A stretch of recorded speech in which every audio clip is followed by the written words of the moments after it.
পাহাড় বানাইতে গিয়ে আল্লাহর কুদরতি হাত লাগাই নাই।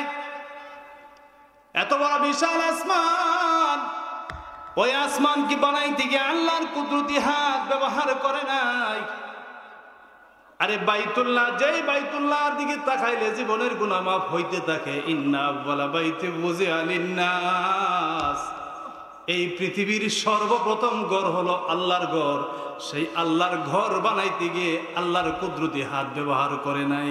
কিন্তু মানুষ এত দামি, মানুষ এত দামি, ওই মানুষকে বানাইতে গিয়ে আল্লাহ পাকের কুদরতি হাত ব্যবহার করেছে।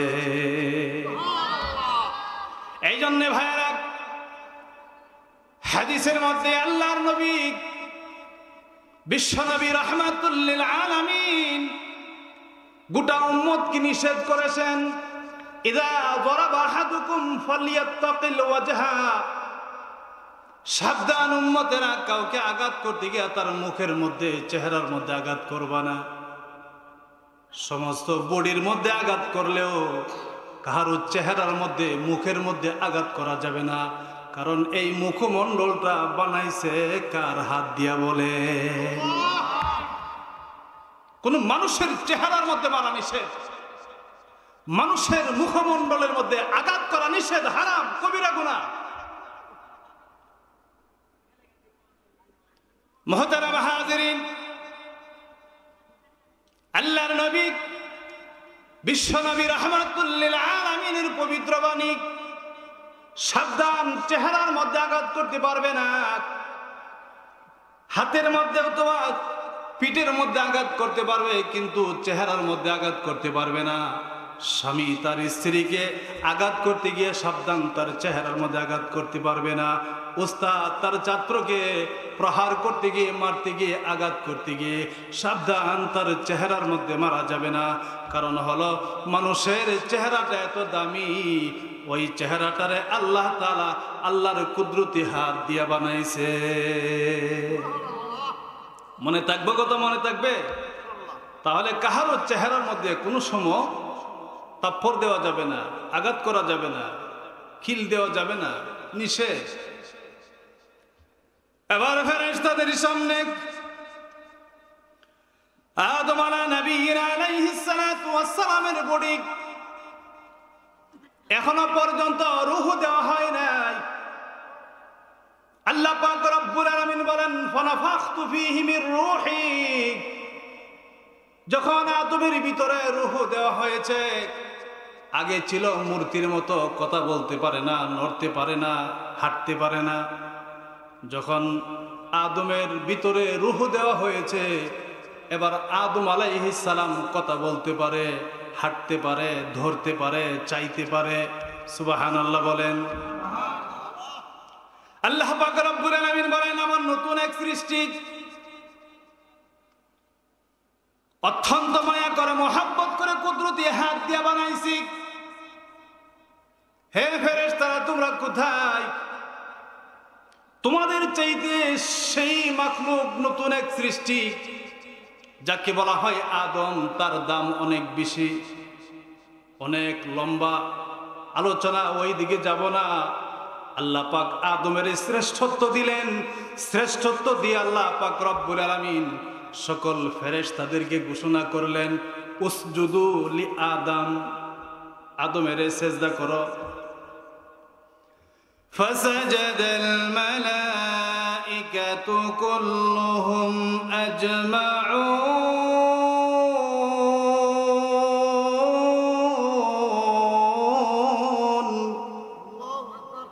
আল্লাহর হুকুম সেজদা করো। আল্লাহ পাক হুকুম করতে দেরি হয়েছে। ফেরেশতা তো এমন এক জাতি, আল্লাহর হুকুম হইতে করতে দেরি হয়, আদায় করতে দেরি নাই, সাথে সাথে সেজদায় পড়ে গেলেন। ইল্লা ইবলিস,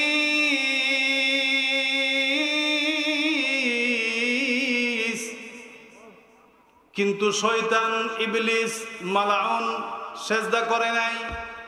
আল্লাহ পাক রব্বুল আলামিন ফেরেশতাদেরকে তৈরি করছেন, ফেরেশতাদেরকে বানাইছেন। আল্লাহ তাআলা জিন্নাতের বানাইছেন। ফেরেশতাদেরকে আল্লাহ তাআলা বানাইছে নূরের দ্বারা, জিন্নাতকে আল্লাহ তাআলা বানাইছে আগুনের দ্বারা, আর মানুষকে আল্লাহ তাআলা বানাইছে মাটির দ্বারা। এতটুকু কথা বুঝছেন? আমরা যে ফেরেশতা ফেরেশতা বলি আর শুনি, আল্লাহ তাআলা ফেরেশতাদেরকে বানাইছে কি দিয়া? নূর দিয়া। আর জিন জাতি তাদেরকে আল্লাহ তাআলা বানাইছে আগুন দিয়া। আর মানুষকে আদমকে বানাইছে আল্লাহ তাআলা কি দিয়া? মাটি দিয়া। আল্লাহ পাক রব্বুল আলামিন ফেরেশতাদেরকে বানাইলেন, জিন্নাতকে বানাইলেন, তৃতীয় দফে আসছে মানুষকে বানাইবেন। আল্লাহ তাআলা ফেরেশতাদের সাথে পরামর্শ করেন, وَإِذْ قَالَ رَبُّكَ لِلْمَلَائِكَةِ إِنِّي جَاعِلٌ فِي الْأَرْضِ خَلِيفَةً। হে ফেরেশতারা, আমি নতুন একটা সৃষ্টিজীব, নতুন একটা মাখলুক বানাইতে চাই, তোমরা সকলে আমাকে পরামর্শ দাও, যার যার ব্যক্তিগত খেয়াল দাও। তো ফেরেশতারা কি বললেন? নাহনু নুসাব্বিহু বিহামদিকা ওয়া নুকদ্দিসু লাক। আল্লাহ, আপনার প্রশংসা করার জন্য তো আমরাই যথেষ্ট। আপনি নতুন এক জাতি বানাইবেন মাটি দিয়া, আর এরা দুনিয়াতে যায়া মারামারি, কাটাকাটি, হানাহানি, দাঙ্গা হাঙ্গামা করবে। আল্লাহ পাক এক কথায় উত্তর দিলেন, قال إني أعلم ما لا تعلمون।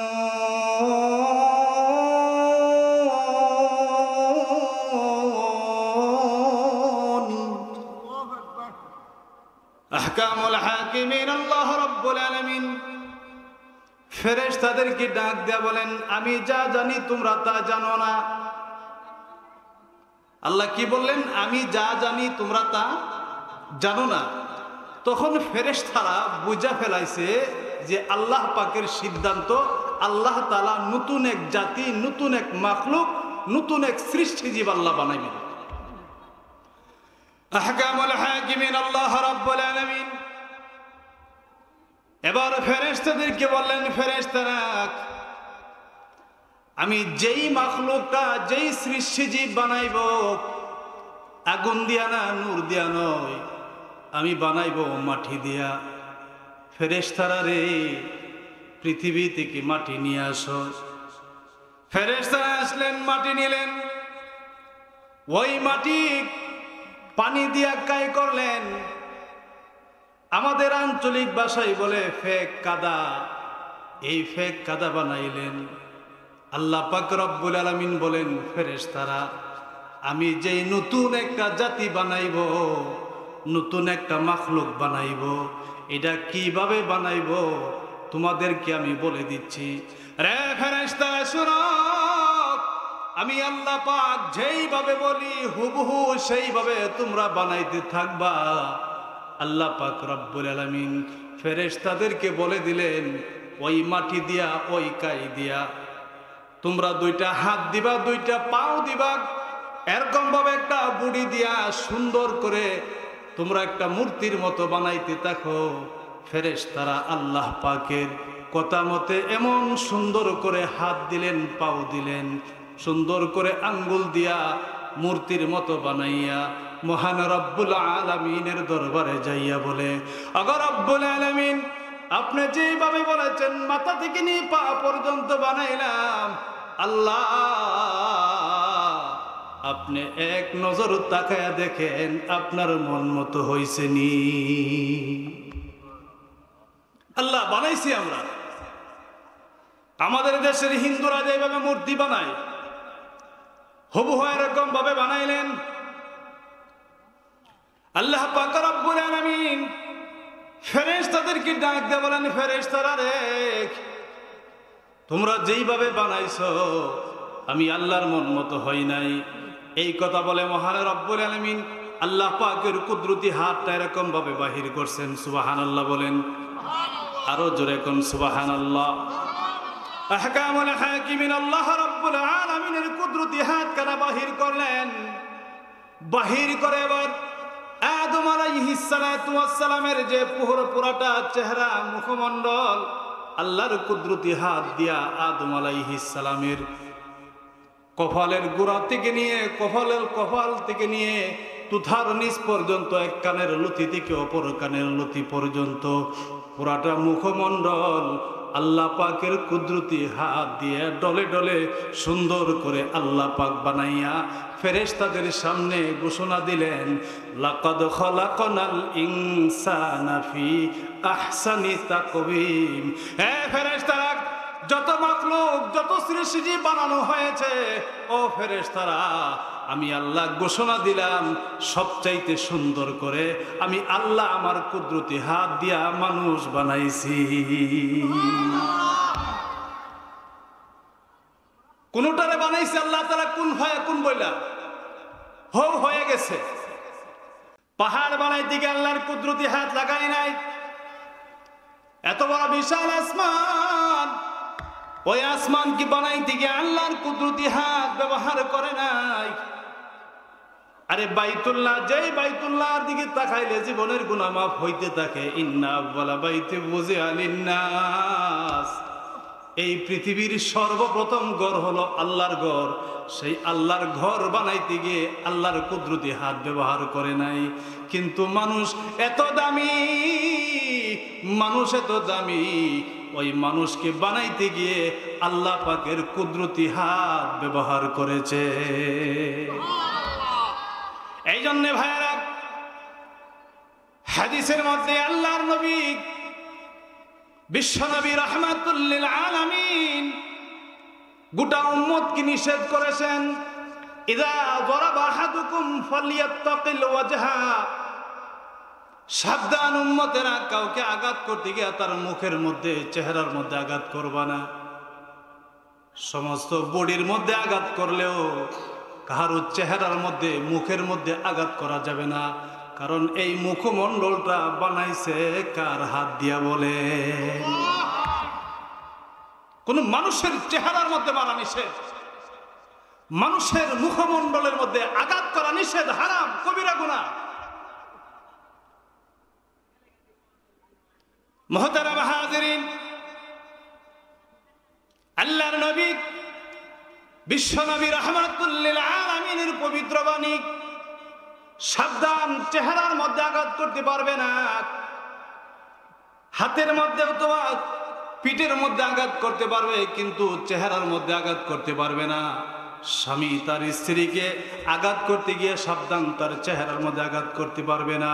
উস্তাদ তার ছাত্রকে প্রহার করতে গিয়ে, মারতে গিয়ে, আঘাত করতে গিয়ে সাবধান, তার চেহারার মধ্যে মারা যাবে না। কারণ হলো মানুষের চেহারাটা এত দামি, ওই চেহারাটারে আল্লাহ তাআলা আল্লাহর কুদরতি হাত দিয়া বানাইছে। মনে থাকবে কথা? মনে থাকবে? তাহলে কাহারও চেহারার মধ্যে কোনো সময় তাপ্পড় দেওয়া যাবে না, আঘাত করা যাবে না, খিল দেওয়া যাবে না, নিষেধ। এবার ফেরেশতাদের সামনে আদম আলাইহিস সালাতু ওয়াস সালামের বডি এখনো পর্যন্ত রূহ দেওয়া হয় নাই। আল্লাহ পাক রব্বুল আলামিন বলেন, ফানাফাখতু ফীহি মির রূহি। যখন আদমের ভিতরে রূহ দেওয়া হয়েছে, আগে ছিল মূর্তির মতো, কথা বলতে পারে না, নড়তে পারে না, হাঁটতে পারে না। যখন আদমের ভিতরে রূহ দেওয়া হয়েছে, এবার আদম আলাইহিস সালাম কথা বলতে পারে, হাঁটতে পারে, ধরতে পারে, চাইতে পারে।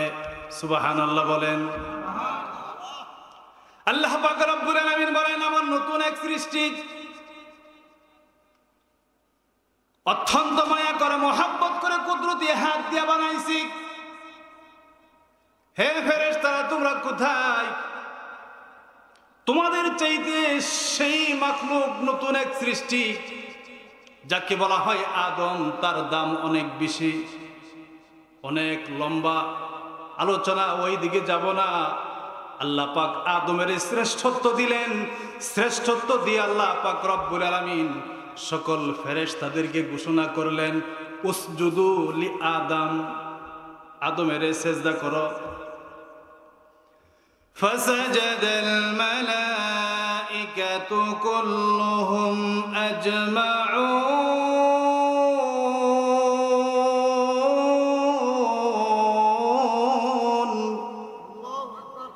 আল্লাহর হুকুম সেজদা করো। আল্লাহ পাক হুকুম করতে দেরি হয়েছে। ফেরেশতা তো এমন এক জাতি, আল্লাহর হুকুম হইতে করতে দেরি হয়, আদায় করতে দেরি নাই, সাথে সাথে সেজদায় পড়ে গেলেন। ইল্লা ইবলিস,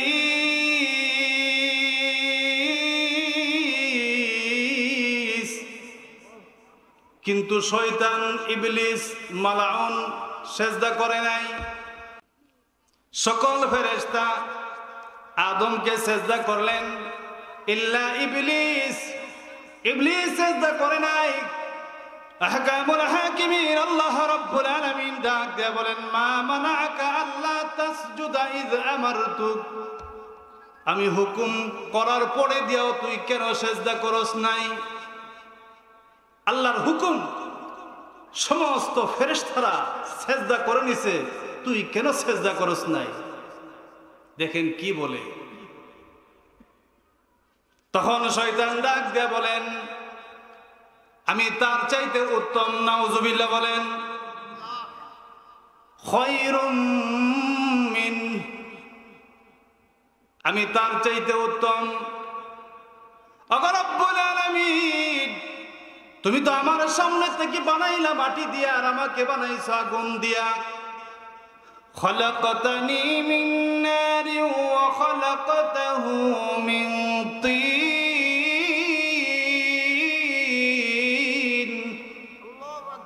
তারে বানাইলা মাটি দিয়া, আমারে বানাইছো আগুন দিয়া, তার চাইতে আমার দাম বেশি, আমি কেন তাকে সেজদা করব? আল্লাহ পাক রব্বুল আলামিন বলেন, কার দাম বেশি কার দাম কম এইটার জন্য আমি বলি নাই, আমার হুকুম হলো সেজদা করা।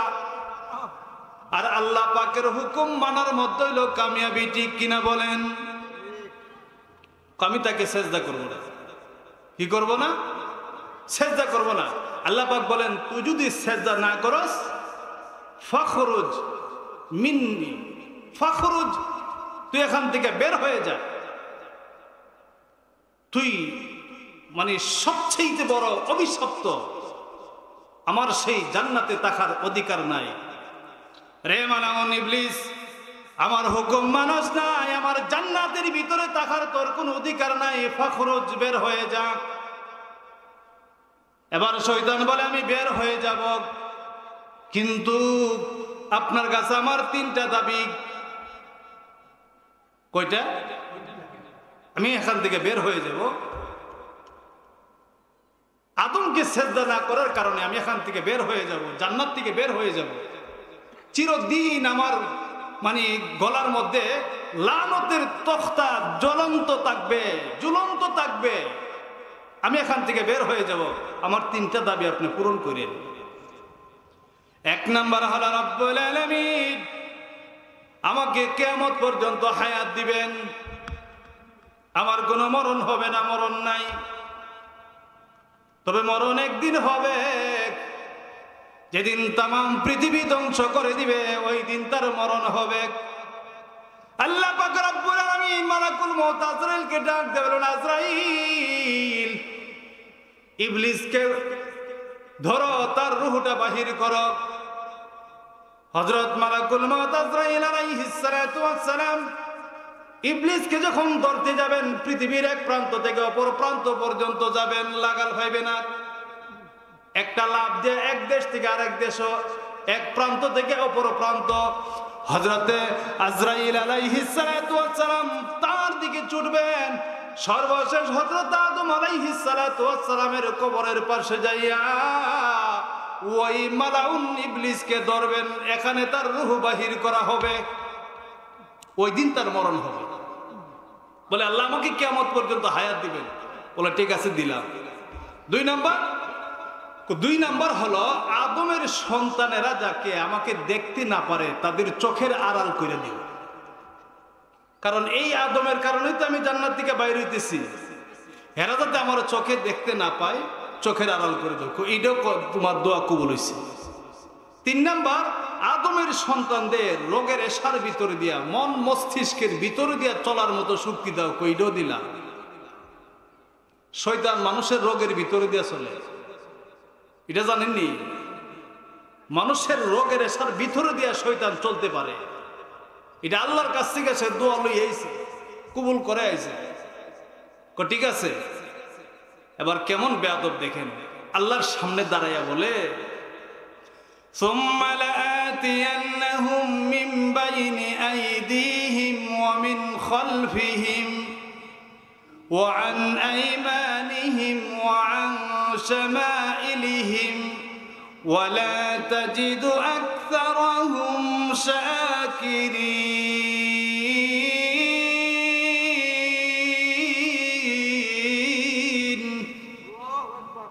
قال যখন আমার 3টা দাবি পূরণ করা হয়েছে, কিয়ামত পর্যন্ত হায়াত পাইলাম, মানুষের চোখের আড়াল করে দিলা, মানুষের রোগের এশার ভিতরে দিয়ে চলার মতো শক্তি দিলা, আগে রব্বুল আলামিন আমি তোমার সামনে দাঁড়াইয়া বলতেছি, সেই আদম সন্তানদের ডান দিক দিয়া, বাম দিক দিয়া, সামনের দিক দিয়া, পিছনের দিক দিয়া, চতুর্থ দিক, 4টা দিক আমি বন্ধ করে দিব। নেক কাজ করতে পারবে না, ভালো কাজ করতে পারবে না। আমি শয়তান চারদিক দিয়া জাল এরকম ভাবে পেতে রাখবো, ওই আদমের সন্তানদেরকে নেক কাজ করার শক্তি দিব না। নাউজুবিল্লাহ বলেন। ডান দিকে চাইলেও গুনাহ, বাম দিকে চাইলেও গুনাহ, সামনেও চাইলে গুনাহ, পিছনে চাইলেও, অর্থাৎ চতুর্দিক দিয়ে আমি তারে গুনার জাল দিয়া এরকম ভাবে পেছায়া দিব, আমি যেরকম জাহান্নামে যাব, সেই আদমের সন্তানদেরকে লইয়াই আমি জাহান্নামে যাব। আল্লাহ পাক রব্বুল আলামিন ডাক দিয়ে বলেন, এরে মালামুন, তুই 4টা দিক বন্ধ করে দিবে, সামনের দিক, পিছনের দিক, ডান দিক আর বাম দিক। আল্লাহ পাক ডাক দিয়ে বলে, আদম তুমি চিন্তা করো না, হে আদমের সন্তানেরা তোরা চিন্তা করিস না, শয়তান যদিও তোদের 4টা দিক বন্ধ করে দেয় জাল পেতে, আমি আল্লাহ পাক তোদের জন্য 2টা দিক খোলা রাখলাম। একটা দিক হলো উপরের দিক, আর একটা দিক হলো নিচের দিক। আল্লাহু আকবার বলেন। হ্যাঁ পৃথিবীর আদমের সন্তানেরা শোনো, 60 বছর পর্যন্ত, 70 বছর পর্যন্ত যদি গুনাহ করে করে শয়তানের দোহাই পরে তুমি গুনাহ করে নিয়েছ, 60 বছর পরে গিয়া তোমায় আল্লাহর কথা স্মরণ হয়েছে, আর গুনাহ করবা না বলে প্রতিজ্ঞা করেছ, বান্দারে উপরের দিকে একটা রিক আমি খালি রাখলাম, 2টা হাত যদি উপরের দিকে বাড়ায় দাও আল্লাহর কুদরতের দিকে, আর 2টা হাত বাড়াইয়া যদি তোমার চোখ থেকে 1 ফোঁটা পানি বাহির করতে পারো, ও আদমের সন্তানেরা আমি ঘোষণা দিলাম তোর জিন্দেগীর গুনাহ মাফ করে দিব। আরেকটা দিক হলো নিচের দিক, 4 আঙ্গুল কপাল দিলাম একমাত্র আমি আল্লাহর জন্য। আল্লাহু আকবার বলেন। এই 4 আঙ্গুল কপালের মালিক হইল একমাত্র আল্লাহ। আল্লাহ পাক রব্বুল আলামিন ডাক দিয়ে বলেন, দুনিয়ার মানুষেরা এই 4 আঙ্গুল কপাল আমি তোদেরকে দিছি, গুনাহ করে নিয়েছ, শয়তানের দোহাই পড়ে তুই নৈরাশা হবে না। ওই 4 আঙ্গুল কপাল আমার কুদরতি পায়ে সেজদা দিয়া তুই যদি চোখ থেকে 1 ফোঁটা পানি চাপতে পারো, তোর চোখের পানিটা নাকের আগায় আসার আগে আগে আমি আল্লাহ তোর জিন্দেগীর গুনাহ মাফ করে দিব। ভাই শয়তান বলে চারদিক বন্ধ করে দিবে, আর আল্লাহ তাআলা বলেন আমি আমার বান্দা বান্দির জন্য, আদমের সন্তানদের জন্য উপরের দিক আর নিচের দিক খালি রাখলাম। তারা আমার কাছে যদি হাত বাড়াইতে পারে আর কপাল দিয়া যদি আমি আল্লাহর কুদরতি পায়ে সেজদা দিতে পারে, আমি আল্লাহ তাদের জিন্দেগীর গুনাহ মুহূর্তের ভিতরে মাফ করে দিব।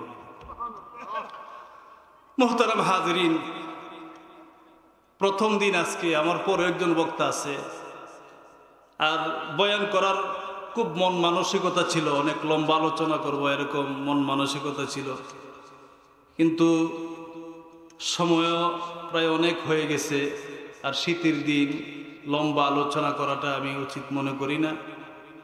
আমার পরে একজন ওয়াইজ আছে, আমার ভাই মাওলানা হোসাইন আহমদ যুক্তি শাহী, উনি আসতেছেন আপনাদের সামনে। ভাই হুজুরকে নিয়ে আসো, আপনাদের সামনে গুরুত্বপূর্ণ আলোচনা করবেন। আমি আর সামনের দিকে যাব না। তবে আল্লাহ তাআলা আমাদেরকে দুনিয়াতে পাঠাইছেন, শয়তান আমাদের চতুর্দিক দিয়া দিনে রাত্রে 24 ঘন্টা লাগা আছে, ঠিক কিনা গো?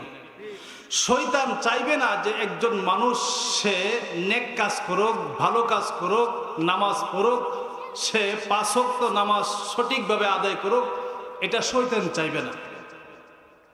ইমাম আবু হানিফা রাহমাতুল্লাহ আলাইহির কাছে এক লোক গেছে, গিয়া বলতেছে, হুজুর আমার স্বর্ণের একটা থয়লা মাটির নিচে কোথায় রাখছি এটা এখন আমার স্মরণ আইতেছে না।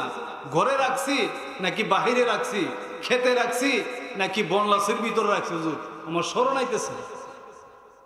এখন আমি কি করতে পারি? কারণ আগের দিন তো মানুষ ওই যে ওই ইয়ার মধ্যে থৈলার মধ্যে খৈলতার মধ্যে টাকা টোকা রাখত। ইমামে আজম আবু হানিফা রাহমাতুল্লাহ আলাইহি তারে একটা পদ্ধতি শিখাই দিয়েছে, শোনো, তুমি এশার নামাজ আদায় কইরা সুন্নত বেতের টেতের নফল টফল সব পইরা এরপরে মনে মনে নিয়ত করবা যে সারা রাত আজকে নফল নামাজ পড়বো। কি পড়বো? নফল নামাজ পড়বো। এই বইরা তুমি নফল পড়তে থাকবা। লোকটা বলে, আমি নফল নামাজ যখন আরম্ভ করছি 4 রাকাত নামাজের মধ্যে গিয়ে আমার স্মরণ হয়ে গেছে ব্যাগ অমুক জায়গাতে রাখছিলাম। বুঝছেন না কথা? অর্থাৎ শয়তান চায় না সে সারা রাত্র দাঁড়ায় নামাজ পড়ো, সারা রাত্র কি নামাজ পড়ো। ফের যদি স্মরণ হয়ে যায় যে টাকার খোলতা অমুক জায়গায় রাখছে, তো আর নামাজ পড়বে না। এই জন্য নামাজের মধ্যে স্মরণ করে দিছে যে তোমার টাকার খোলতা অমুক জায়গার মধ্যে রাখছে। একজন মানুষ, একজন মুসল্লি বাড়ি থেকে তৈরি হইয়া মসজিদের দিকে গেছে নামাজ পড়বে, এই মানুষটা মসজিদে যাওয়ার আগ পর্যন্ত শয়তান প্রত্যেকটা জায়গার মধ্যে তার বাধা, উজুখানাত গিয়ে বাধা, মসজিদের এরপর কয়েকজনের সাথে দেখা সাক্ষাৎ, এমনও আছে গিয়া জামাত পায় না, এমনও আছে গিয়া নামাজ একবারে নামাজই পাই না, এরকম আছে কিনা? আল্লাহর বান্দা এশারের নামাজ পড়ে ঘুমায় যাবে, এশার নামাজ পড়ে যদি ঘুমায়, ফজরের নামাজের আগ পর্যন্ত প্রায় 9 ঘন্টা সময় থাকে। এই 9 ঘন্টা ঘুমাইলে ঘুমের কোনো অভাব হয় না, কিন্তু শয়তান ঘুমাইতে দিবে না। কমসে কম 11টা 12টা পর্যন্ত বিভিন্ন চাষস্থলে টিভির সামনে মোবাইল নিয়ে এরকম ভাবে সময় নষ্ট করে, ঠিক কিনা কম? কিন্তু দেখা গেল ফজরের টাইম কিতা 8টা বাজে পর্যন্ত ঘুম থেকে উঠতে পারে না, ঠিক কিনা? এটা মানুষ একটু চিন্তা করার ব্যাপার। শয়তান মানুষকে এরকম ভাবে বিভিন্ন গুনার কাজের মধ্যে মানুষের এরকম ভাবে মন মানসিকতা বাড়াইয়া দিছে, আকর্ষণ বাড়াইয়া দিছে।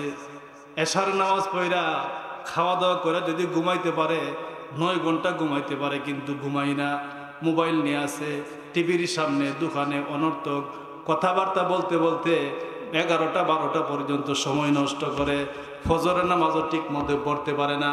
এই জন্য ভাইয়ারা পাক্কা নিয়ত করব, অযথা সময় নষ্ট করব না, অবহেলা করে সময়টাকে নষ্ট করব না। এশারা নামাজ পড়ে যদি কোনো কাম কাজ না থাকে, যদি খাওয়া দাওয়া করে ঘুমিয়ে যায়, আর কোনো ঘুমের শর্ট থাকবে না, ঠিক আছে তো ইনশাআল্লাহ? আরেকটা আমলের কথা বলে যাই, যখন আমরা উজু করব নামাজের জন্যে, উজুর আগে দিয়া প্রত্যেকে একটা মিসওয়াক বানিয়ে নিব। মিসওয়াক উজু করার আগে দিয়া মিসওয়াক করব। কি করব? মিসওয়াক। এই মিসওয়াকটার যে কি দাম আর কি ফজিলত, যারা মিসওয়াক করে এরা কইতে পারবে। হাজার হাজার মানুষের এরকম প্রমাণ আছে যে দাঁতি দিয়া রক্ত পড়তো, দাঁত ব্যথা করতো, মিসওয়াকের কারণে আল্লাহ তাআলা রক্ত ভরা বন্ধ করে দিছে, দাঁতের ব্যথা বন্ধ করে দিছে। নবীজির পবিত্র বাণী, যার কথার মধ্যে তিল পরিমাণের সন্দেহের কোনো অবকাশ নাই। রাহমাতুল্লিল আলামিন বলেছেন, তুমি মিসওয়াক করবা, তোমার পেটের কোনো সমস্যা হবে না, পেটের মধ্যে বড় আকারে কোনো রোগ হবে না। সর্বশেষ হলো, তুমি দুনিয়া থেকে ইন্তেকালের সময় তোমার জবান দিয়ে অটোমেটিক কালিমা জারি হয়ে যাবে। আমরা তো সবাই চাই আমাদের, আপনি আমার প্রত্যেকের জীবনে কালিমা জারি হোক, প্রত্যেকে আমরা ঈমানের সাথে আমাদের মত নসিব হোক, ঠিক কিনা কর? আল্লাহ তাআলা আমাদের সকলকে তৌফিক দান করুক। ওয়া আখিরু দাওয়ানা আনিল হামদুলিল্লাহি রাব্বিল আলামিন ওয়া সাল্লাল্লাহু তাআলা আলাইহি ওয়া আলা আলিহি।